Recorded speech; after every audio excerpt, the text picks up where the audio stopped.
রাজনীতিতে আসার প্রেরণা কি ছিল আপনার? বিশেষ করে বিএনপির রাজনীতিতে যুক্ত হওয়ার কারণটা কি? রাজনীতিতে আমি উড়ে আসি নাই। রাজনীতি আমার ছোটবেলা থেকে রক্তের মধ্যে ছিল। এখন শুধু বই প্রকাশ। কারণ যখন ছোট ছিল তখন তো রাজনীতি করতে পারতাম না, তখন বাবার কোলে থাকতাম, তখন পোস্টার দেখতাম।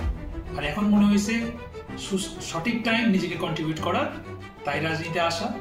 কিন্তু মানুষের জন্য বিএনপি যেভাবে রাজনীতি বিশ্বাস করে, বিএনপি সমাজের জন্য কাজ করে, সাধারণ মানুষের জন্য কাজ করে, দেশের জন্য কাজ করে, সেটা আমি যদি বলি স্টুডেন্ট লাইফ থেকেই করছি, সাংগঠনিকভাবে বিভিন্ন ছাত্র ইউনিয়নদের মাধ্যমে। আর এখন করছি ব্যাপকভাবে, চেষ্টা করছি যদি এফআইবি গভর্নমেন্ট আমি নিজেকে আরো বেশি কন্ট্রিবিউট করতে পারবো দেশের জন্য, সমাজের জন্য। That's why I am in the politics.